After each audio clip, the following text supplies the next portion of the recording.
Hello दोस्तों, स्वागत है आपका ऑनलाइन स्टडी विद डी के चैनल पर। चलिए हम अपने आगे बढ़ाते हैं अपनी टेस्ट सीरीज को, जिसमें हम 2011 से 2023 तक के सीडीपी के क्वेश्चंस को सॉल्व कर रहे थे। ये पार्ट 4 है इस सीरीज का।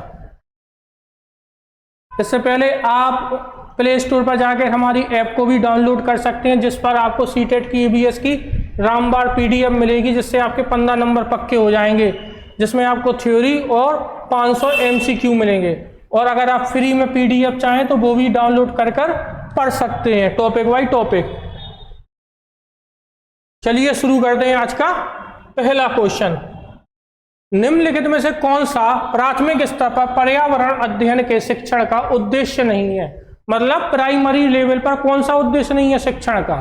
3 है, 1 नहीं है। ठीक है। शिक्षक कक्ष में कड़े अनुशासन को सुनिश्चित करेगा।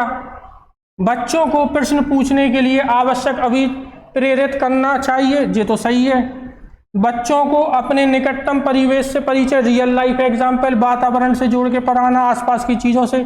कक्ष में होने वाली अधिगम को विद्यालय के बाहर की दुनिया से देखो, ये भी सही है। तो क्या है? अनुशासन। बच्चों को अपन एक्टिव रखते, अनुशासन में बांध के थोड़ी रखेंगे, वो कैसे सीखेंगे? ठीक है। तो सबसे अच्छा उत्तर क्या है? बी, ये नहीं है, बाकी ये 3 क्या है उसके उद्देश्य हैं। चलते हैं अगले प्रश्न पर।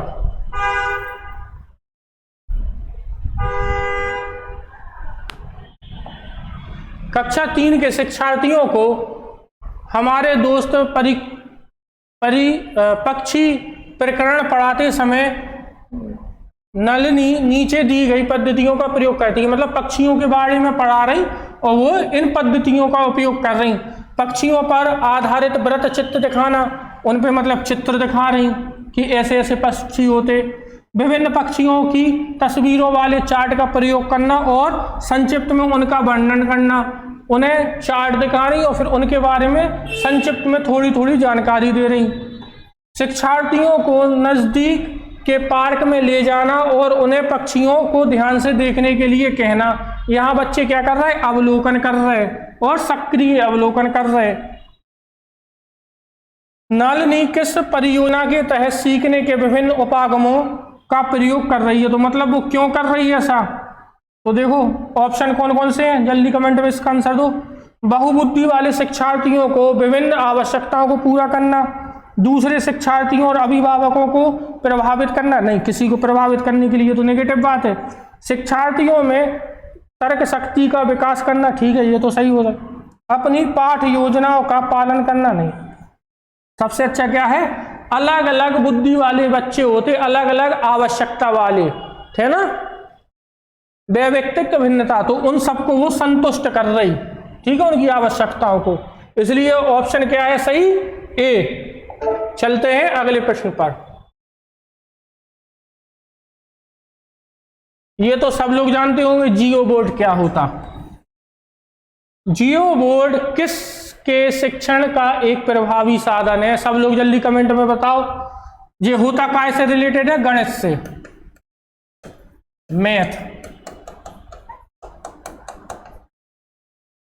तो ज्यामितीय आकृति और उनकी विशेषताएं, द्विबिंबीय और त्रिबिंबीय आकृतियों में अंतर करना, सम्मति की अवधारणाएं, आधारभूत ज्यामितीय अवधारणाओं जैसे किरणें, रेखाएं और कोण। तो जल्दी बताओ क्या होगा? इसका ऑप्शन है ए, ज्यामितीय आकृतियों और उनकी विशेषताओं को पढ़ाता है। ये कैसा होता? एक स्लेट टाइप की होती, बोर्ड टाइप का, जिसपे ऐसे पिन लगे होते, डॉट डॉट पिन लगे होते। बच्चे क्या करते हैं? एक इलास्टिक रहते गैसेट। तो जैसे मान लो एक गैसेट उन्होंने यहाँ से जोड़ के यहाँ ऐसे बना दिया, तो ये बन गया क्या? स्क्वायर, वर्ग। एक ऐसे जोड़ दिया, मान लो ट्राइंगल बन गया, है ना। तो इससे वो ज्यामिति पढ़ते। और कैसे शेप पढ़ते? 2D शेप्स, ना कि 3D। ठीक है, ये बात याद रखना। चलिए चलते हैं अगले प्रश्न पर।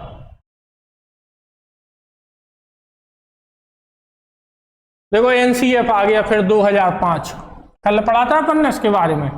राष्ट्रीय पाठ्यचर्या की रूपरेखा 2005 के अनुसार प्राथमिक स्तर पर संख्याओं और उन पर संक्रियाओं, मात्राओं का मापन आदि का शिक्षण काय पे याद आ जाते, गणित शिक्षण के उच्च उद्देश्य। अब देखो प्राथमिक की बात कर रहा है, ये याद रखना प्राइमरी लेवल की है ना।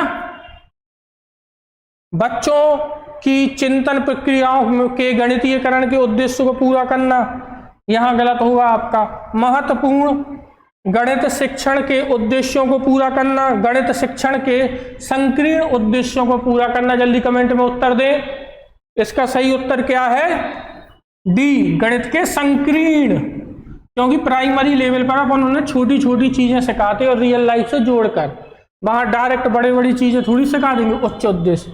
तो क्या करते हैं, इस लेवल पे अपन संकीर्ण उद्देश्यों को पूरा करते हैं।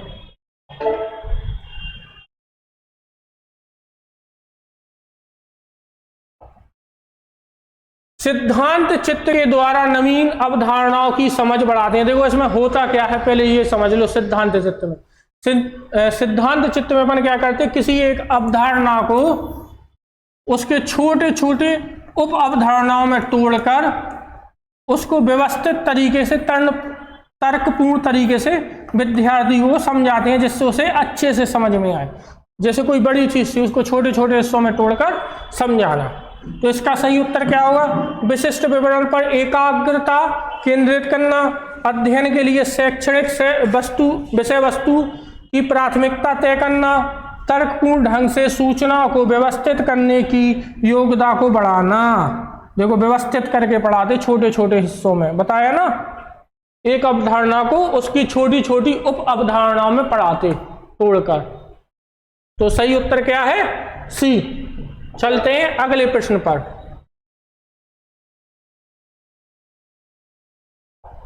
निम्न में से कौन सा स्टर्नबर्ग की बुद्धि के त्रिस्तरीय सिद्धांत का हिस्सा नहीं है? चलो सबसे पहले बताओगे आप लोग कौन कौन सी बुद्धि दी इनने, 3 प्रकार की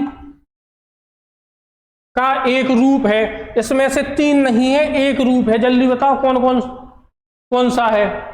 इनने 3 प्रकार की बुद्धि बताई, कौन कौन सी बताई?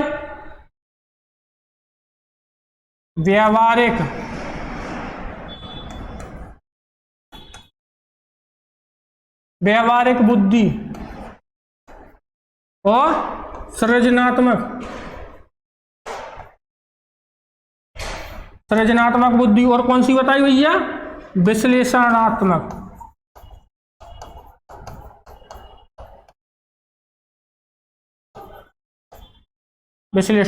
तो कौन सी है? अब तो आपको समझ में आ ही गया होगा कौन सी है, व्यवहारिक बुद्धि। ठीक है, इनने 3 प्रकार की बुद्धि बताई, व्यवहारिक, सृजनात्मक मतलब क्रिएटिव करता है इसमें कुछ, और विश्लेषण। ठीक है, चलते हैं अगले प्रश्न पर। अब ये तो सब लोग बता देंगे, इतने दिन से लगाते हुए आ रहे। प्रभावपूर्णता, व्याख्या, मौलिकता और लचीलापन के साथ संबंधित है। 2 प्रकार का चिन्ह बताई दी ना हमने, थिंकिंग। कौन कौन सी करते वो? गुण, अपसारी चिंतन, त्वरण और प्रतिभा। जल्दी बताओ इसमें से कौन सा होगा? तो कौन सा होगा? Divergent thinking.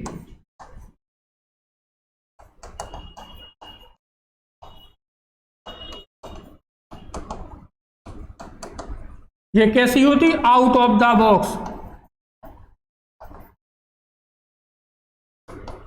एक समस्या के कई सारे समाधान सोचना, जिसमें मौलिकता भी होती, प्रभावपूर्णता भी होती, लचीलापन भी होता। बच्चे कई सारे समाधान सोचते और अपने मन से सोचते, कुछ नया निकालते, कुछ नया क्रिएट करते। ये प्रॉब्लम है।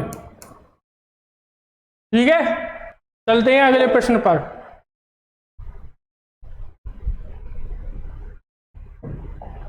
गणित से अधिगम निर्योग्यताओं का आकलन निम्न में से किस परीक्षण द्वारा सर्वाधिक उचित तरीके से किया जा सकता है? अब देखो, निर्योग्यता मतलब कमजोरियों का किससे पता लगाया जा सकता? कौन से आकलन से? कल अपन ने आकलन पढ़ा था। तो निदानात्मक परीक्षण, स्क्रीनिंग परीक्षण, उपलब्धि परीक्षण और अभिक्षमता परीक्षण। तो भैया सबसे बताओ पहले, ये होंगे 2 प्रकार के। निदानात्मक होता है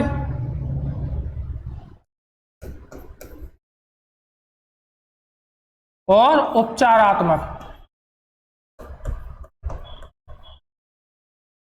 इन दोनों में क्या अंतर होता बताओ?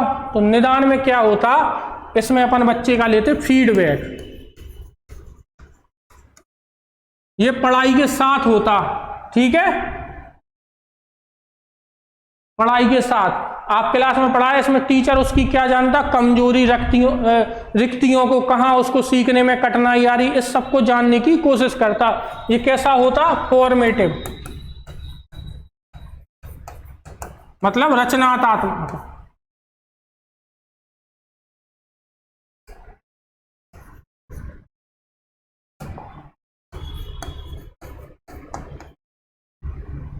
ये कैसा, रचनात्मक आकलन है।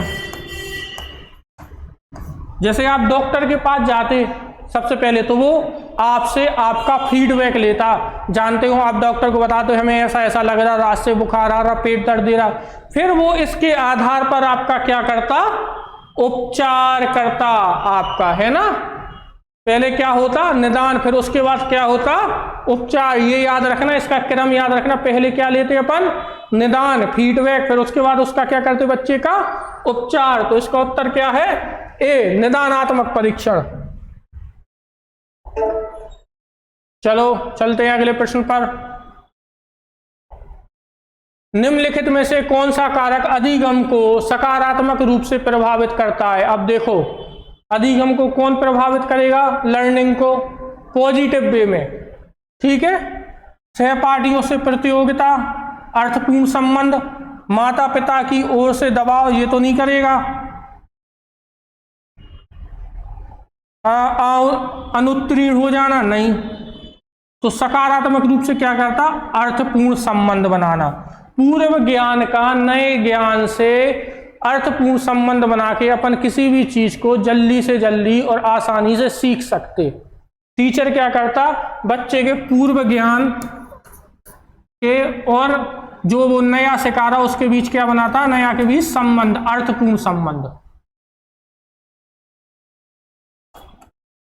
क्या बनाता, अर्थपूर्ण संबंध।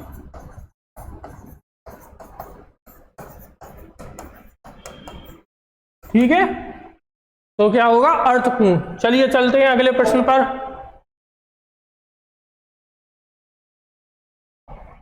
बच्चों की भाषा के आकलन का सर्वाधिक प्रभावी तरीका कौन सा है? जल्दी बताओ कमेंट में उत्तर। ये तो बहुत आराम से बता लोगे आप लोग, इतना तो पढ़ लिया। लिखित परीक्षा, नेगेटिव बात, प्रश्नों के उत्तर देना। चलो देखते हैं। प्रश्न पूछना और पढ़ी गई सामग्री पर प्रतिक्रिया व्यक्त करना, श्रुतुलेख, गलत बात। सबसे अच्छा क्या है, वो अपन से प्रश्न पूछेंगे। प्रश्न पूछेंगे तो वो क्या होंगे, एक्टिव होंगे, एक्टिव होंगे। और अपनी पढ़ी गई सामग्री पर प्रतिक्रिया व्यक्त करना, तो वो जो पढ़ा है उस पर अपने विचारों को व्यक्त करेंगे। ठीक है, तो इसमें उनकी मौलिकता भी होगी। तो सबसे अच्छा क्या है, ये सी ऑप्शन। चलते हैं अगले प्रश्न पर।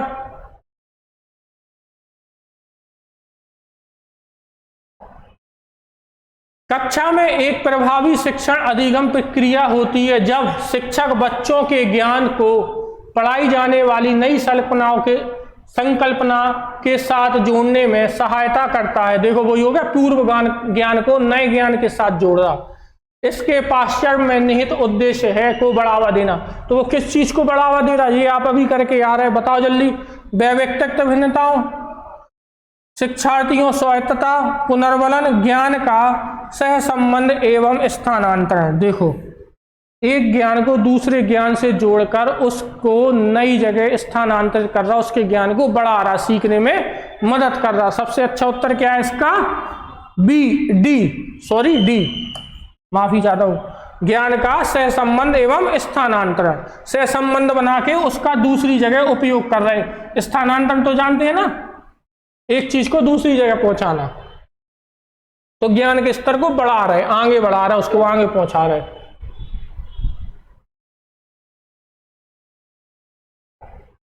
संयोगात्मक अधिगम में पुराने एवं अधिक दक्ष विद्यार्थी छोटे एवं कम कुशल विद्यार्थियों का आकलन करते हैं। इसका परिणाम है, मतलब सीनियर्स अपने जूनियर्स को पढ़ा रहे, बड़ी क्लास वाले छोटी क्लास वाले को। तो क्या है ये, इसका क्या परिमाण है, उच्च नैतिक विकास, देखो समूह में द्वंद्वता, द्वंद्वता तो नेगेटिव हो जाएगा। गहन प्रतियोगिता, नहीं, क्या होगा, उच्च उपलब्धि और स्वगरिमा, मतलब वो ज्यादा उनसे जानते हैं तो वो अपने ज्ञान को छोटे बच्चों से बांट रहे, और स्वगरिमा भी है। चलते हैं अगले प्रश्न पर।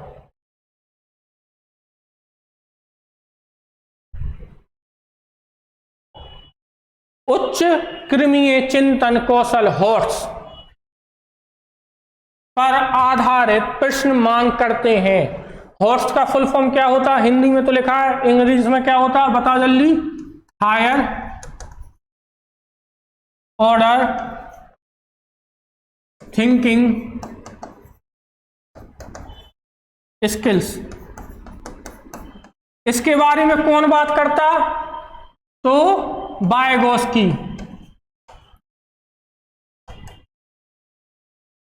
लेव वाइगोस्की बात करते, और ये कहां होते, कक्षा कक्ष में। एक टीचर क्या चाहता बच्चे का, उसको कैसा माहौल देना चाहिए जिससे उसका हायर ऑर्डर थिंकिंग स्किल बढ़े कक्षा कक्ष में। तो क्या है ये, एल्गोरिथम के ज्ञान की बात, संकेतों और चित्रों के ज्ञान की, कुछ सीमा तक संज्ञानात्मक प्रयास और ज्ञान की, तथ्यों नियमों सूत्रों के ज्ञान की। तो ये क्या है, संज्ञानात्मक, मतलब कॉग्निटिव डेवलपमेंट, बुद्धि का विकास करना कर रहे हैं ना, हायर ऑर्डर थिंकिंग स्किल। और ये कितने प्रकार, इसमें क्या क्या आ जाता आपके, दो विश्लेषण,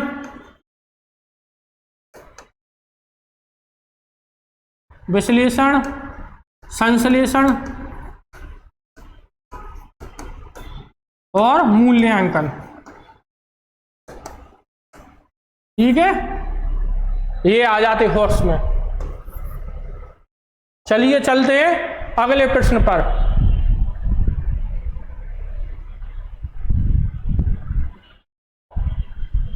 निम्नलिखित प्रश्नों के उत्तर देने के लिए सबसे उचित विकल्प चुनें। त्योहार के समय कक्षा 5 में प्रतिशत प्रकरण के समय सेल पर कक्षाई चर्चा शुरू की गई। कक्षा के इस प्रकार की चर्चा का क्या मतलब है, क्यों कर रहे, प्रतिशत में उन्होंने काय की चर्चा शुरू कर दी, सेल पर। ठीक है, तो चलो देखते हैं इसका क्या कारण। की उपेक्षा की जानी चाहिए क्योंकि यह कक्षा में के शोर स्तर को बढ़ाती है। देखो आपने देख ली, उपेक्षा कर रहे हैं, ये तो नेगेटिव वर्ड हो गया, तो ये तो होगा नहीं। अपने वाद विवाद संबंधी कौशलों को बढ़ाने में विद्यार्थियों की सहायता करता है। देखते हैं, कक्षा में गर्मा गर्मी, ये तो गलती बात हो गई, गर्मा गर्मी बहस आरंभ करती है, नहीं।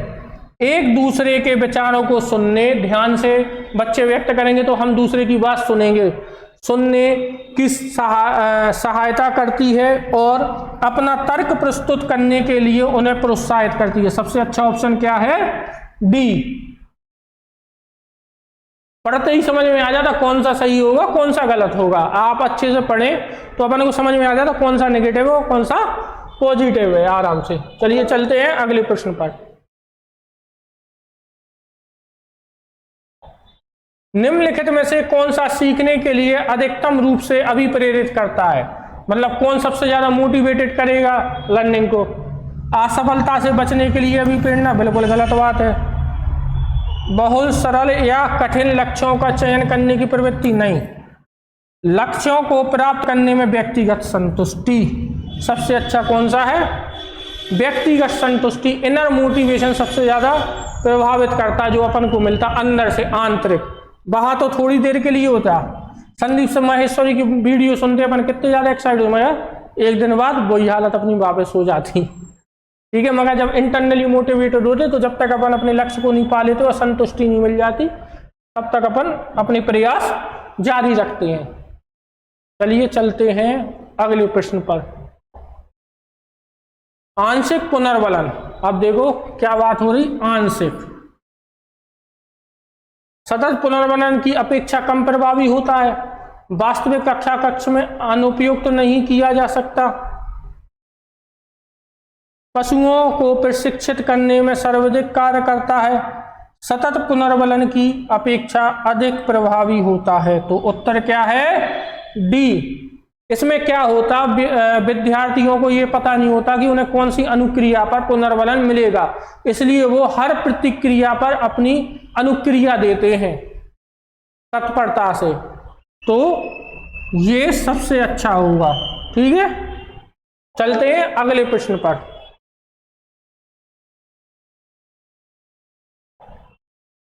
पर्यावरण अध्ययन की पाठ पुस्तक में पहेलियां शामिल करने का निम्नलिखित में से कौन सा उद्देश्य नहीं है? मतलब नहीं है, ये याद रखना। 3 तो है, 1 नहीं है, ये अपन ध्यान नहीं रखते अपना गलत हो जाए। सृजनात्मक चिंतन की योग्यता और उत्सुकता का विकास करना, जल्दी कमेंट में उत्तर दो। हाँ, ये बात तो सही है। बच्चों में आलोचनात्मक चिंतन शक्ति विकसित करना, ठीक है। बच्चों में तर्कना शक्ति का विकास करना, सही है, तार्किक लॉजिकल। बच्चों के मस्तिष्क को भ्रमित, देखो ये नेगेटिव बात आ गई, भ्रमित करना और इस भ्रम का आनंद उठाना, ये तो गलत बात है। तो क्या होगा इसका? डी। डी उत्तर क्या है? सही। चलिए चलते हैं अगले प्रश्न पर।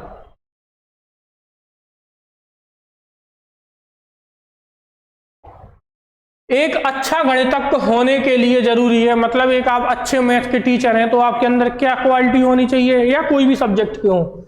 सवालों के उत्तर देने की तकनीक में निपुणता। चलो देखते हैं। अधिकतम सूत्रों को याद करना, याद करना तो गलती बात होती है, आपसे बात की थी ना रोट लर्निंग, तो गलती है, नेगेटिव है। बहुत जल्दी सवालों के हल दे देना, आप तो दे दोगे मगर क्या बच्चे समझ पाएंगे, गलत बात है। सभी अवधारणाओं को समझना, लागू करना क्लास में उसे, और उनके संबंध बनाना, मतलब आप अवधारणाओं को अच्छे से समझाएंगे, उनको क्लास में लागू करेंगे, बच्चों को समझाएंगे और उसका संबंध स्थापित करेंगे बच्चों के ज्ञान के साथ, जिससे उन्हें अच्छे से समझ में आए। तो सबसे अच्छा उत्तर क्या है? डी।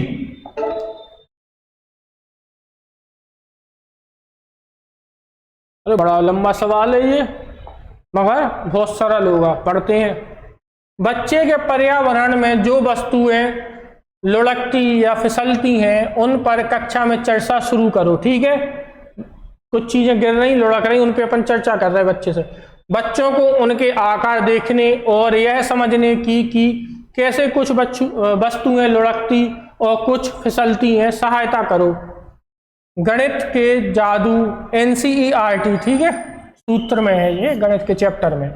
NCERT की कक्षा 2 की पाठ पुस्तक में इस तरह के सुझाव यह समझाने में शिक्षक की सहायता करते हैं। क्या समझाने में सहायता कर रहे हैं? ऐसे सवाल रियल लाइफ एग्जाम्पल से जोड़ के। चर्चाएं बहुविविध परिप्रेक्ष्यों को कक्षा में स्थान देती हैं। चर्चा करना गणित की कक्षा के लिए सर्वश्रेष्ठ उक्ति है। आसपास की चीजों के बारे में बच्चों का ध्यान आकर्षित करना शिक्षकों के लिए अनिवार्य है। निर्देशन में संपूर्ण चर्चाएं विद्यार्थियों के संकल्पनाओं को बेहतर तरीके से समझने में सहायता करती हैं। सबसे अच्छा उत्तर क्या है? डी। चलिए, अच्छा NCERT का फुल फॉर्म बताओ। NCERT का फुल फॉर्म क्या होता है? कमेंट में बनाओ। National council of educational research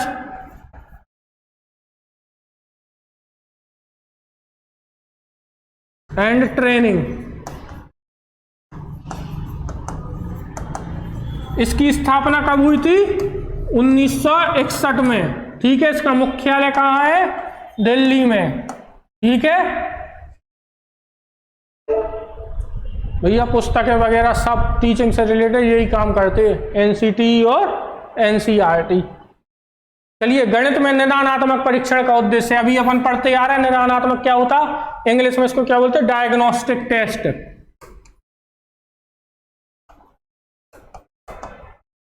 diagnostic test तो क्या है? सत्र के अंत में परीक्षा के लिए प्रश्न पत्र की योजना बनाना, नहीं ये तो फॉर्मेटिव है, सबमिटिव तो है ही नहीं है, ये तो गलत हो गया, अपन ने बात की थी ना। ये कैसा है, रचनात्मक मूल्यांकन है, ना कि योगात्मक, समझे। बच्चों की समझ में निहित रिक्तियों को जानना, अभिभावकों को प्रतिपुष्टि फीडबैक देना, प्रगति पत्रक को भेजना। सबसे अच्छा क्या है, ये क्लास में साथ साथ चलता है, आप पढ़ाते जा रहे हो और बच्चों से बात करते जा रहे, पूछते जा रहे प्रश्न, जिससे आपको पता चलता जा रहा है कि बच्चे ने क्या सीखा क्या नहीं। ये कक्षा में शिक्षण के दौरान ही होता है, ना कि सत्र के अंत में। ये रचनात्मक मूल्यांकन है। तो इसमें अपन बच्चों की जो उन्हें पढ़ाया गया उनमें क्या कमजोरी है, कहाँ तक उनने उस ज्ञान को प्राप्त किया, उनकी रिक्तियों को जानते हैं। फिर इसके बाद क्या देते हैं अपन उनको, उपचारात्मक परीक्षण करते। निम्नलिखित में से कौन सी अवस्था में बच्चे अपने समवयस्क समूहों के सदस्य बन जाते हैं। ये तो बच्चों वाला क्वेश्चन आ गया, कोई भी बता देगा। प्रौढ़ अवस्था, पूर्व बाल अवस्था, बाल्यावस्था और किशोर अवस्था। तो किस में बन जाते हैं, किशोर अवस्था में। फादर ऑफ किशोर अवस्था किसे कहा जाता, एडोलसेंस। फादर ऑफ एडोलसेंस कौन है, और इन्हीं ने किताब लिखी, क्या लिखी, एडोलसेंस।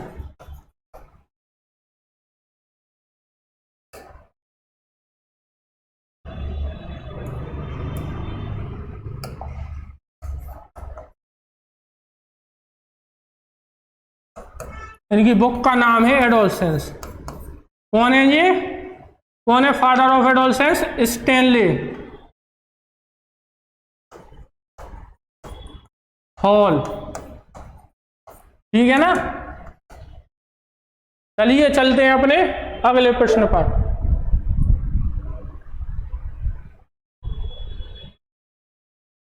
आकलन में उपयोगी और रोचक कार्य प्रक्रिया बनाने के लिए के प्रति सचेत रहना चाहिए।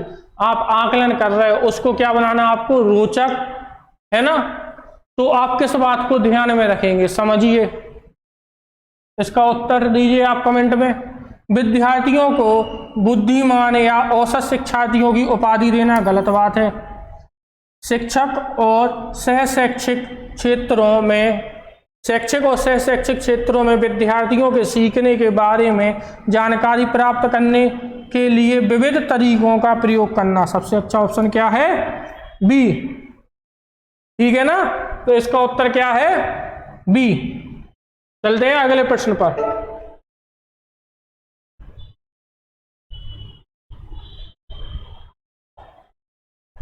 शिक्षा के क्षेत्र में संकेत करती है पाठचर्या शब्दावली की ओर। देखो, एक होता पाठचर्या और एक होता पाठ्यक्रम। तो पाठचर्या काय के बारे में कर रही, और पाठ्यक्रम में क्या होता, विद्यालय का संपूर्ण कार्यक्रम जिसमें विद्यार्थी प्रतिदिन अनुभव प्राप्त करता है। मूल्यांकन प्रक्रिया, कक्षा में प्रयुक्त की जाने वाली पाठ्य सामग्री, शिक्षण पद्धति एवं पढ़ाई जाने वाली विषय वस्तु। तो इसका उत्तर क्या है, जल्दी कमेंट में बताओ। इसका उत्तर है ए, पाठ्यक्रम में संपूर्ण कार्यक्रम आ जाता, पूरे विद्यालय का, सुबह से लेकर शाम तक का प्रतिदिन का अनुभव प्राप्त करती है पूरा। मतलब कैरिकुलर और को कैरिकुलर एक्टिविटी भी आ जाती है, सब पाठ्यक्रम पाठचर्या का हिस्सा है, ठीक है। चलिए चलते हैं अगले प्रश्न पर। चलो भैया, रीढ़ की हड्डी हृदय से पूर्व विकसित हो जाती है, यह निम्न प्रवृत्ति के संचालन के कारण होता है। देखो, अब इसमें इंग्लिश में नाम दिया गया इस वाले डेवलपमेंट का, ठीक है। कौन कौन सी दिशा में होता डेवलपमेंट, दो दिशा में होता। पहला होता शीर्षगामी,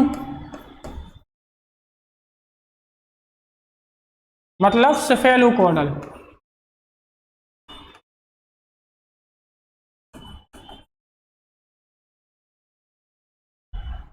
और दूसरा क्या होता,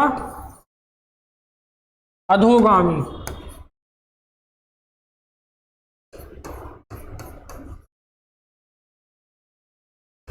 प्रॉक्सी मोडिस्टल। इसमें क्या होता, सिर से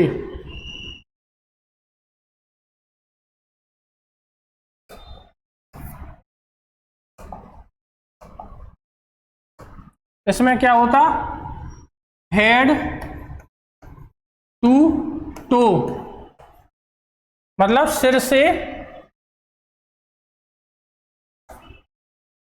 पैर की ओर।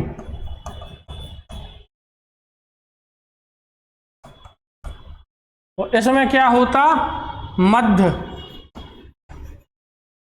से बाहर की ओर।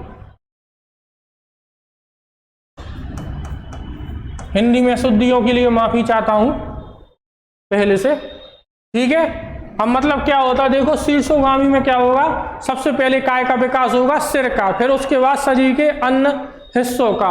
और अधोगामी प्रोक्सिमोडिस्टल में क्या होगा, सेंटर हृदय से फिर बाहर की ओर। पहले ये चेस्ट हार्ट बनेगा, फिर उसके बाद हाथ वगैरह पैर ये बाद में बनेंगे, ठीक है। सबसे पहले मध्य।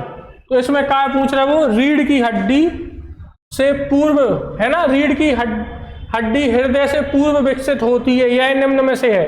देखो, सामान्य से विशिष्ट तक सेफेलोकॉडल, प्रोक्सिमोडिस्टल, भाग से संपूर्ण तक तो क्या है, प्रोक्सिमोडिस्टल। देखो इंग्लिश में नाम दे दिए, हिंदी में नहीं दिया, इसलिए कहते साथ में थोड़ा थोड़ा इंग्लिश जानना भी जरूरी है। चलिए चलते हैं अगले प्रश्न पर।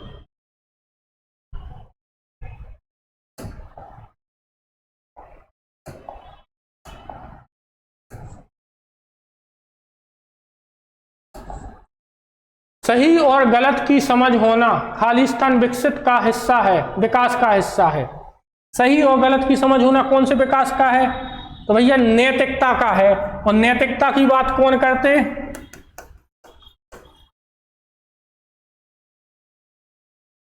नैतिकता का सिद्धांत किसने दिया, मोरल डेवलपमेंट थ्योरी।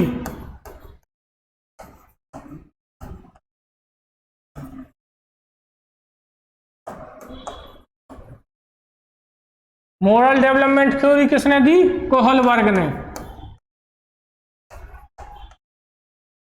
कोहलबर्ग ने, ठीक है। और मोरल डेवलपमेंट वर्ड कहां से आया, मोरल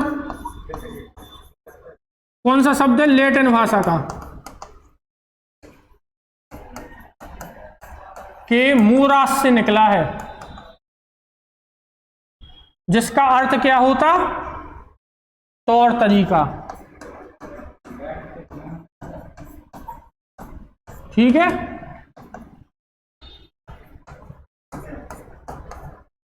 ठीक है, चलिए चलते हैं अगले प्रश्न पर।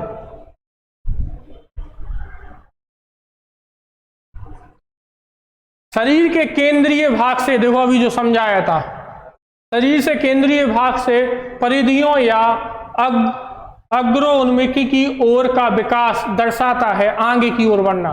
मतलब केंद्र से, शरीर के केंद्र से, सेंटर से बाहर की ओर।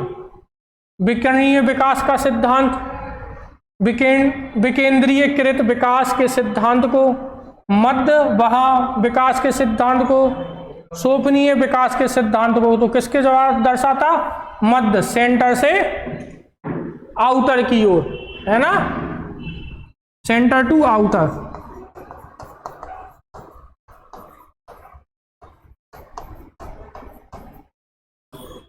ये कौन सा कहलाएगा, कौन सा है, कौन से विकास की दिशा है, ये किसमें आ जाता, मध्य से बाहर की ओर किसमें आ जाता है, जल्दी बताओ कमेंट में, प्रोक्सिमोडिस्टल में, ठीक है, अधोगामी में। कैसी दिशा थी ये, अधोगामी दिशा विकास की। चलिए अब आ गए भैया चॉम्स्की साहब। चॉम्स्की के अनुसार कौन सा कथन सही है, चॉम्स्की जहां आ जाए, भाषा की बात हो रही, बच्चों में भाषा सीखने की जन्मजात क्षमता नहीं होती, गलत बात। इनके अनुसार बच्चों में भाषा सीखने की क्षमताएं बहुत सीमित होती हैं, बच्चों को व्याकरण सिखाना जरूरी है, बच्चों में भाषा सीखने की जन्मजात क्षमता होती है। देखो सब बच्चे अपने आप सीख लेते सुन के, अनुकरण कर के। और इनके अनुसार बच्चे कैसे सीखते, बच्चों के अंदर एक डिवाइस होता, कौन सा डिवाइस होता, LAD, इसको क्या बोलते वो, लैंग्वेज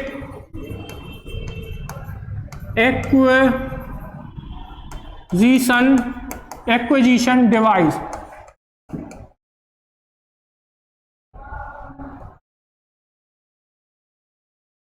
कौन सा डिवाइस होता, और ये भाषा ब्रेन के कौन से हिस्से से सीखते, एक होता राइट और एक होता लेफ्ट। तो भाषा किससे सीखते, लेफ्ट हिस्से से।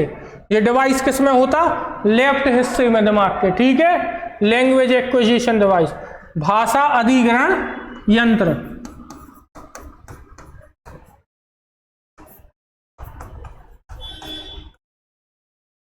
ये हर बच्चे के अंदर होता, किसके अनुसार, बाय चॉम्स्की के अनुसार, ठीक है। चलते हैं अगले प्रश्न पर।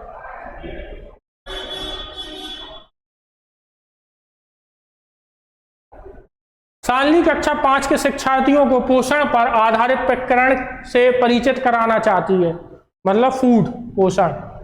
उन्हें पोषक तत्वों से भरपूर विभिन्न प्रकार के भोजन के उदाहरण देना चाहिए, अच्छी बात है। विभिन्न प्रकार के भोजन को प्रदर्शित करने वाले चार्टों का प्रयोग करना चाहिए, आज ये भी अच्छी बात है। शिक्षार्थियों को कहना चाहिए कि वे अपने अपने टिफिन बॉक्स खोलें, उसके तत्वों का अवलोकन करें और उसके बाद उन्हें व्याख्या करनी चाहिए। श्याम पट पर पाचन तंत्र का आरेख बनाना चाहिए। देखो है तो सही सारे, मगर सबसे अच्छा कौन सा सही है, यही निकालना कि उन्हें पहले अपन रियल लाइफ एग्जाम्पल से कहेंगे, उनका डिब्बा खोलो, अपने डिब्बे का अवलोकन करो, फिर उस पर चर्चा करो, फिर उसको वो समझाएगी जोड़ के। तो सबसे अच्छा तरीका कौन सा है, सी। चलते हैं अगले प्रश्न पर। कक्षा 4 की पाठ्य पुस्तक से दी गई निम्नलिखित समस्याओं में से कौन सी बहु अनुशासनात्मक समस्या की ओर संकेत करते हैं। देखो, दी गई आकृति की दर्पण छवि प्रतिबिंब का आरेख बनाएं। दी गई आकृति में कितने सममित रेखाएं हैं। किसी दी गई ज्यामितीय आकृतियों में एक सीमित रेखा खींचे। भारत के झंडे का आरेख बनाएं और झंडे में सममिति रेखाओं की संख्या की पहचान करें। सबसे अच्छा कौन सा है, बहु अनुशासनात्मक। इसमें क्या करते हैं अपन, एक चीज से कई चीजें रिलेट करके एक सब्जेक्ट को दूसरे सब्जेक्ट से रिलेट करके पढ़ाते, बहु प्रतिक्रिया करते। तो इसमें वो झंडा का चित्र बनाएगा, दूसरे देशों के झंडों से इस देश का अंतर करेगा, आरेख रेखाएं बनाएगा, तो गणितीय काम भी करेगा। तो इसमें बहु संकल्पनाएं आ रही, ठीक है। तो डी सबसे अच्छा उत्तर है। चलते हैं आज के आखिरी प्रश्न पर। प्राथमिक स्तर के बच्चों की दी गई आकृतियों की उनकी दिखावट के आधार पर वर्गीकृत करने के योग्य हैं। बेन हेले के अनुसार वह ज्यामितीय के किस स्तर पर है। हम देखो बेन हेले का ज्यामितीय स्तर आ गया। तो इनने सबसे पहले क्या बताया, स्तर। देखो सबसे पहले नीचे क्या होता, विजुअलाइजेशन, चाक्षुषीकरण,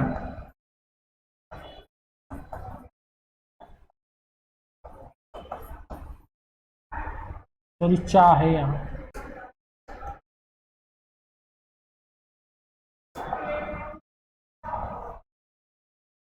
चाक्षुषीकरण। फिर क्या आ जाता है यहाँ, एनालाइज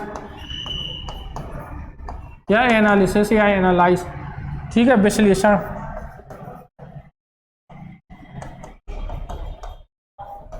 समझना ये चीज ध्यान से, इससे बहुत क्वेश्चन आते।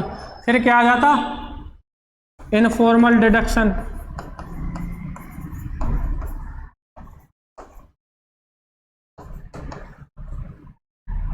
अनौपचारिक,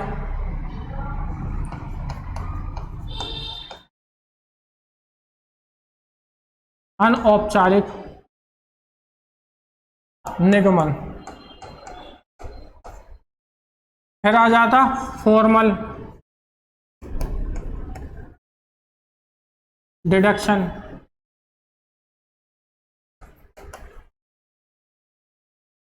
मतलब औपचारिक।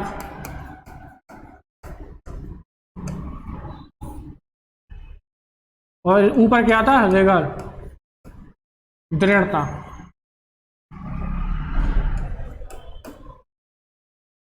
ये लेवल 0 है, ये लेवल 1 है, ये लेवल 2 है, ये लेवल 3 और ये लेवल 4 है सबसे। तो इस पे क्या होता, सबसे नीचे विजुअलाइजेशन चाक्षुषीकरण पर बच्चे क्या होते, ये समझते कि ये आकृति है कोई भी, ठीक है, ट्राइंगल ये हो गया, रेक्टेंगल, बस देख के अनुभव करते, उन्हें इनमें अंतर मंतर कुछ नहीं पता, ना नाम पता ना इनकी प्रॉपर्टी पता, बस ये पता कि ये कुछ चीजें हैं जो अलग अलग दिखती, इनके बारे में वो जानते कुछ नहीं है। यहाँ वो क्या करते, इन चीजों का नाम जानने लगते, नाम जानने लगते और थोड़ा बहुत उनमें संबंध जानने लगते कि ये भैया सर्किल है, ये ट्राइंगल है। यहाँ वो क्या करते,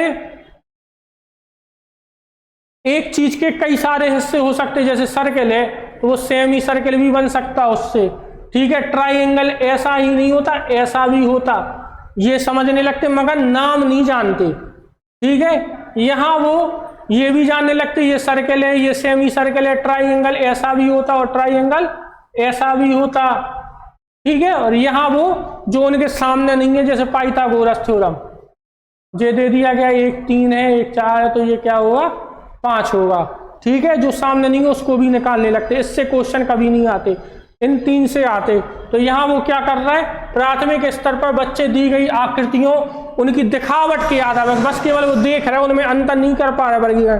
तो कौन से स्तर पर, मानसिक चित्रण के स्तर पर, सबसे निचले वाले पे, ठीक है। चलिए, अगर आपको हमारा आज का सेशन पसंद आया हो तो उसे लाइक, सब्सक्राइब और शेयर जरूर करें। चलिए लेते हैं विदा, कल मिलेंगे कुछ नए क्वेश्चंस के साथ। जय हिंद, जय भारत, जय श्री राम।